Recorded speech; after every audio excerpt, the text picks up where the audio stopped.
Renan, antes da gente começar aqui, eu te perguntei se tá gostosinho, cara. Tá envolvido nisso aí agora, eu sei que são 11 anos, já no cenário político, ou discutindo política de uma forma geral, e agora especialmente com a criação do Partido Missão, né? Agora que o jogo fica sério, é assim que tu sente agora? Como é que... Porque assim, o Partido Missão, eu espero, eu não sei, tá? Mas eu suponho que boa parte do Partido Missão será composto pelos integrantes do MBL. Sim. Né? Faz todo sentido isso daí, Sim. né? Então, agora, até então, todos todo mundo que tinha sido eleito, que participou de eleições, assim, que fazia parte do MBL, estava em outros partidos. Eles estavam, sei lá, suponho que vocês faziam alguns pedidos ou talvez até algumas concessões para poder participar dessas eleições por esses partidos. E agora você tem o próprio partido. Agora o jogo ficou sério para valer. Mais nivelado. Mais nivelado, tu diria? Um pouquinho mais nivelado. Seria mais ou menos isso. Na verdade, se eu fosse fazer dando uma olhada nos bonequinhos que tem ali atrás, né? É como se a gente tivesse alcançado talvez nossa armadura de ouro, ou chegamos no sétimo sentido. Tá. Entendeu? Ou enviamos um Super Saiyajin. Ou seja, a gente teve uma mudança qualitativa, não quantitativa. Uma quantitativa, assim, a gente poderia crescer e aumentar de tamanho. Agora, com o partido, a gente muda de forma. Né? Tipo a lagarta que vira borboleta, sei que é um exemplo que vão me zoar, mas é mais ou menos isso, né? A gente tem acesso a mais meios de ação.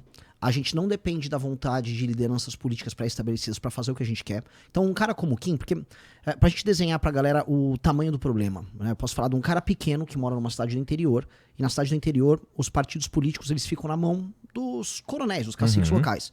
Um cacique local, às vezes, tem 3, 4 partidos na mão dele. E ele compra e vende o apoio daquele partido. É um negócio, é um business bem grande. Então, um cara que quer, sei lá, eu quero cuidar do esgoto da minha cidade. Moro numa cidade que tem baixa cobertura de esgoto e, sei lá, tem uma manilha quebrada ou passa um córrego que fede. Esse cara só queria resolver aquilo sendo vereador na cidade dele. Pois bem, esse cara, eventualmente, ele não vai conseguir ter a possibilidade de concorrer.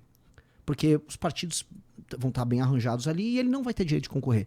Isso já aconteceu com a gente, um caso similar em algumas cidades com jovens nossos que não conseguiam adentrar num partido para concorrer. Ou quando entrava, era num arranjo assim, bota esse cara para perder e para ajudar um outro cara que vai ganhar ali em cima. É um modelo nosso, eu acho que a gente vai poder falar muito sobre esse tipo de modelo.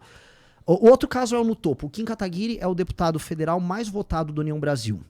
Ele também foi o deputado mais votado do partido anterior que fundiu e virou União Brasil, que era o DEM. É o deputado mais destacado, se for nas redes sociais, no Twitter, por exemplo, do União Brasil, o deputado que eles mais falam Kim, porque é o único que eles vão poder ter algum tipo de orgulho, que produz alguma coisa legal. Pois bem, o Kim pleiteou, sendo o deputado federal mais votado do Brasil, desse mesmo grupo político, 2 vezes, ser candidato a prefeito na cidade de São Paulo. Ele pontuou bem, chegou a ter pesquisa que ele pontuou com mais de 10%. Seria natural o partido dar espaço para ele. Mas não. Como Kim ele não agradava um determinado arranjo que o partido queria fazer, e como o partido aqui pertencia a um determinado grupo político, não, o Kim não deve ser candidato. Então, assim, a gente já estava montando o partido, a missão, quando o Kim, enfim, teve a candidatura dele negada. Mas aquilo deixou tão claro pra gente que se a gente não tivesse um partido, não vale a pena a gente mais disputar o jogo político no Brasil. E, então, assim, para qualquer jovem, qualquer pessoa que quer participar da política sem participar de um determinado tipo de jogo, o recado que a gente está deixando claro é nós temos a porta aberta para você, mas também o recado que a gente deixa e é para todo mundo entender, talvez a gente tenha sido o último partido que conseguiu ser formado no Brasil. Acho que as leis vão ficar ainda mais difíceis.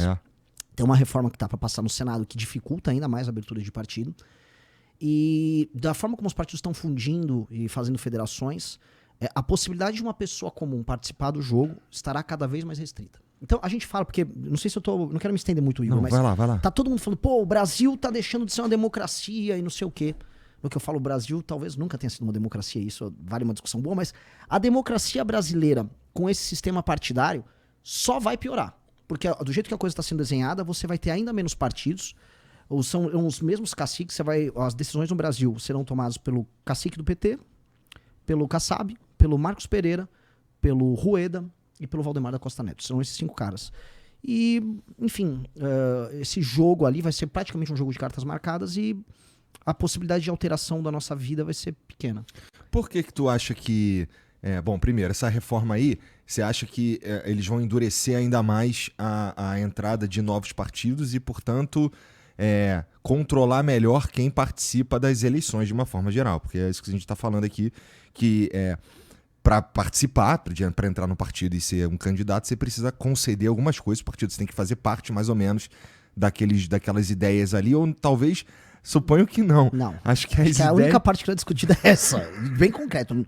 Ninguém liga. Pelo menos quando eu já tive conversas partidárias, nunca ouvi, esse seu programa de ideias aqui, vocês estão falando de tal agenda na parte econômica. Não existe isso. Os partidos só querem saber quantos votos você vai trazer e se você não vai encher o saco demais. Se você traz muito voto, eles não vão ligar se você encher muito o saco. Então, é mais ou menos... o acordo tácito é esse. Encher o saco é o quê? É tipo votar junto com eles, não votar junto com eles? Exato. Então, se você basicamente tem uma votação boa e você tem um impacto, por exemplo, com uma boa militância e tal, você conquista uma independência, você não precisa ficar votando. Quem não é obrigado a votar de acordo com as decisões do União Brasil, nem a Amanda, nem o Guto, nem o Faustino. Eles tomam as decisões deles porque, além de ter militância, ou seja, os outros políticos eles ficam com medo de arrumar briga conosco, eles têm voto. Então, isso gera um balanço de poder. E para esses caras só interessa meio que, ele tem um voto aí.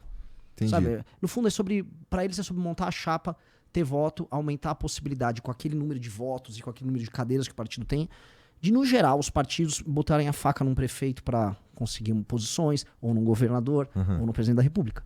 Esse é um jogo. Na verdade, o que a gente chama de sistema político no Brasil é uma gincana. É uma gincana que quanto mais votos você tem, mais dinheiro você tem. Quanto mais políticos você faz, mais dinheiro você tem para colocar mais gente na gincana, que acontece de 2 em 2 anos, gincana municipal, gincana federal. E você não tem nenhum objetivo concreto de realização de grandes metas nacionais ou cumprir metas que melhoram a vida das pessoas. Isso é verdade. O objetivo é só captar mais dinheiro. Então, se você olhar, assim, é bem descritivo a forma como funciona esse sistema. Ele é um sistema que é um fim em si mesmo. E todo sistema, em geral, vivo, orgânico, que funciona como um fim em si mesmo e fica se reproduzindo sem terminar, em geral parece um câncer, né? Um câncer é mais ou menos isso. Então, na verdade, a maior parte dos partidos políticos que são, em geral, do que a gente chama de centrão, eles são como se fosse um tumor que fica se espalhando. O tumor, assim, é só um monte de células se reproduzindo à toa. O que é esse monte de político que a gente não sabe o nome, que tá lá em Brasília? Como vota o João Batata, sei lá, um cara X, não tô inventando o nome dele. Sei lá, ele vota do jeito que mandarem, mas o importante é que ele vai mandar uma emenda pra base dele, essa emenda vai pro vereador, que vai desviar um pedaço do dinheiro, esse pedaço do dinheiro é desviado pra comprar voto, o prefeito também usa um pedaço, eles também fazem caixa pra campanha do João Batata, volta a ser candidato a deputado federal, ele apoia um governador, o dinheiro vai daqui, pega, nomeia uns cargos em outro lugar, e é uma reprodução, ninguém sabe exatamente o que tá fazendo, eles só estão reproduzindo algo, por isso que parece um câncer. Essa reforma política, ela parece boa? As reformas políticas, essas em geral são as reformas eleitorais. Tá. Elas, em geral, são feitas para concentração de poder nos mesmos partidos e fechamento de sistema. Eu acompanhei com maior detalhe essa reforma eleitoral, que não sei se vai passar tempo para as próximas eleições, mas eu só acompanhei muita parte, para ser bem honesto. Não é uma reforma política, é uma reforma eleitoral. Reforma eleitoral. Ela é basicamente no que eu acompanhei para montagem de partido, um fechamento de sistema para novos ingressantes. Aí tem questiúnculas, por exemplo, estavam comentando agora, será que podemos ter um voto distrital misto? O Kassab quer, mas assim, se é voto distrital, se não é distrital, se é voto misto, isso não interessa. Não interessa, assim, o modelo é uma gincana em que quanto mais dinheiro você tem para comprar voto, mais poder você tem. Se for esse modelo, não importa muito o desenho, vai ser uma merda. E é isso. A gente tá muito interessado numa reforma política no fim das contas, né? Não. E assim, essa é uma das grandes razões da gente estar montando partido.